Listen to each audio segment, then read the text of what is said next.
So tell me, Mothership, are you the kind of person that likes to stop playing games while you're making something so you don't get like too influenced? Or are you kind of like the Hugo Martin where you're like, I've got to be playing something, I got to be like in the mix, knowing what's going on in the industry while I'm working on something?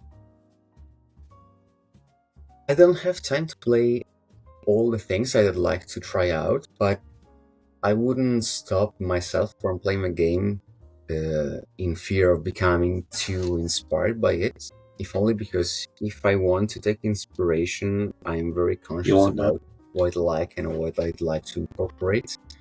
I'm more about, I want to try your game, if only because I want to, dig around and see how things were made, or trying to infer how things were made under the hood, just out of, professional curiosity, just to also give some satisfaction to the devs, because, talking about level design, how many times people just zip past entire rooms that maybe were crafted with love by some poor level designer that was being, bullied by his superior at work or something like that.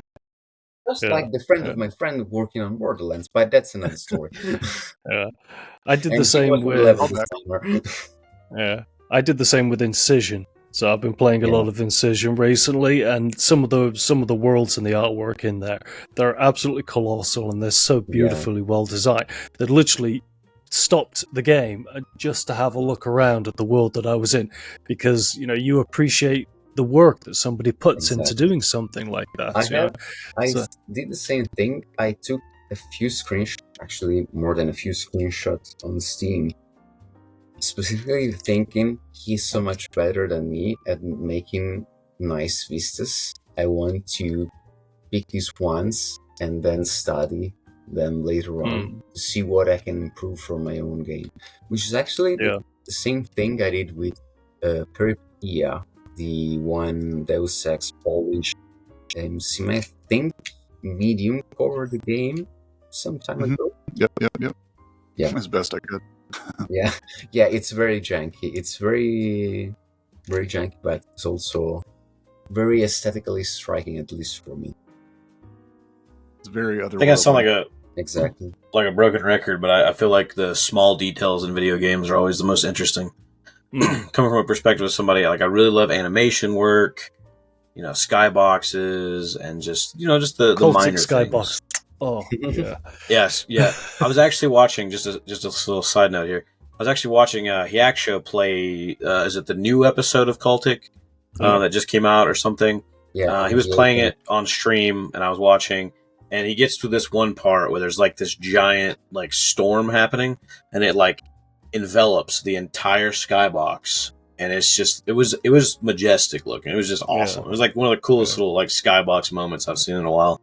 It was pretty cool. That's why I'm bummed about my GPU, because I couldn't play and try out the new chapter because it came out after my GPU started spazzing out, so I couldn't do anything. Yeah. And I didn't want to test my luck before the new content update coming out on the 23rd of September. Because, if I want to do the last tweaks before sending on Steam, I need to have a functioning computer and all that jazz. But of course, I will recoup my failings in playing all these titles once I have my functioning computer back. Just go into a dungeon and then just sit there for an entire week, just bang out like one game a day. Yeah. So just our next guest, at least one of them, if there isn't being another one or whatever, is Inth. He does Inth reviews. Just any kind of question that you would have for him as our next guest. Can you repeat the name? Inth Review. He does reviews. Nth is in November. Nth is in November. NTH Review? Yeah. Okay. He's a YouTuber. Off the top of your head. He does like immersive sims and open world RPGs and stuff like that. So. Okay. Big deep So dives. I'll try to make a topical question then. Just like Under the Mayo asked me if I ever fall in love or something like that, I can ask Nth, what is love? There you go. Man, that's deep. I'm sorry, guy. Stakes have been I'm sorry, raised. dude. Last time he was on, he had I'm sure this- you'll have an interesting answer. Yeah, last time he was on, he kept saying, like, in reference to something, and then he'd go, just like my sex life. And I bet he'll say something Yeah. like that. to us. It'll be something like that. At least I do not ask a loaded question, like those, such as, when did you stop beating your wife? So- There you go. Good luck with that one. Oh my god. Cool.